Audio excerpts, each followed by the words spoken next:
The liberal media finally realizing maybe Biden isn't up to the task of the second term they've been pushing for. You think? The Economist debuting this brutal magazine cover featuring their piece titled "No Way to Run a Country." And the Washington Post's editorial board even penned an op-ed titled "What if Biden spoke these words?" where they wrote this, that their own mock withdrawal speech. They literally wrote a withdrawal speech for the president. Will Pierce led an effort for Biden to run in 2016, later advised Bernie Sanders, but has since left for the Republican Party. He joins us now. Will, I was reading a piece this morning from ABC, and they described you as a Biden super fan. How do you go from Biden's super fan to where you are now saying he needs to step aside? When was the moment? Well, first off, thank you very much for having me on, Kaylee. The moment for me was, it's actually been coming for a while. Over the few years, we have seen Biden's, I hate to say it, but his health has deteriorated over the years. And instead of what the Democratic Party has been doing is they've just been standing aside and saying, no, this is going to be the leader. If you look at what the Democratic Party has been doing over the primary, they, instead of looking at the country, they've just been worried about themselves. This could have been addressed in a primary, but instead they just blocked Democratic members from voting on who their nominee was going to be. And now it's coming back to bite them in the butt. You know, Will, I read these leaks coming out of the White House, and there's a torrent of them. It's hard to keep up. You know, the New York Times saying that Biden needs to go to bed earlier, not have events after 8 p.m. Well, Putin has events after 8 p.m. You know, when I read in New York Magazine that he's forgetting the names of longtime friends, these are all the allegations. And then I read this one line from The Economist I can't get out of my mind. Should someone who cannot finish a sentence about Medicare have access to the nuclear codes? What do you think? That's my biggest worry overall. Everything that's coming out when the president's saying, oh, no, he can't do 8 p.m. events. This is a one-time thing at the debates as well. All these excuses that come out of the White House, I'm sorry. For our national security, we do not have time for one-time mistakes and everything like that.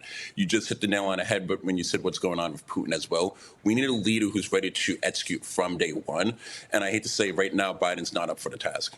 Well, these donors leaving the party or saying they're pausing their donations. I mean, you have Hollywood producer Damon Lindell. You have Abigail Disney. You know, these are big names. And Biden's doubling down. He has said that over and over and over. But do you think, you're a longtime Democrat, worked for Bernie Sanders, you know the party. Do you think there's a straw that breaks the camel's back? Is it the donors or do you think he stays? I think it's the donors, but I also think it's the members of Congress. Myself, I actually served for a while as a DNC Finance Committee member. Oh. And the thing is, the donors, they do run the party for the most part. You know, if you do not have the money to get in the swing states, then it's not going to be very effective. The donors, more and more and more, they're coming out, and that's going to be a major thing. But now that you have two members already coming out publicly saying that he has to step aside, I'm actually hearing whispers as far as that there's as many as a dozen, a few as well, who are in the same area as well. That's all of this is going to have to come up, and it's going to be very important as well. Wait, so that's interesting. So you were a DNC finance director. So imagine finance committee member. Yep. Finance committee member. Okay, so imagine you're working to fund the party, down ballot races, and then you have this come out. Let's read his quote. I've been asleep at the wheel. This is the Hollywood producer. I've been asleep at the wheel, and it's time to wake the F up. Let's go with the bullpen, please. Let's go with relief. And then Abigail Disney, I intend to stop any contributions to the party unless and until they replace Biden at the top of the ticket. She gave $400,000 to Democrats this cycle. Would you be in panic mode if you still had your former job? Absolutely, I would be in panic mode because this is the thing now. Like as we're going into Q3, this is the make or break when it comes to fundraising for political fundraising.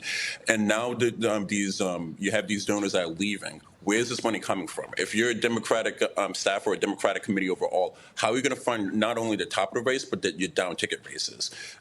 It's just a very disastrous thing. And right now, the Democratic Party, instead of stepping up and saying, hey, what's good for the party and for the country, they're saying, oh, no, let's just have Biden served. It's a very ridiculous moment right now.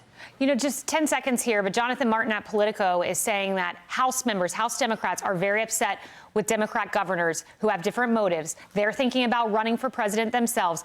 These Democrats are thinking about their races. Do you think that we see more Democrats on the Hill come out and call for Biden to step aside?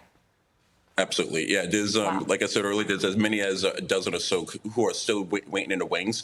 When you have one or two coming out, that's kind of tipping the straw. That's the straw that broke the camel's back. I think as more and more developments come out, we're going to see more House members coming out and saying, hey, no, we have to do this right now. Will Pierce, fascinating, fascinating. Thank you very much for all that insight.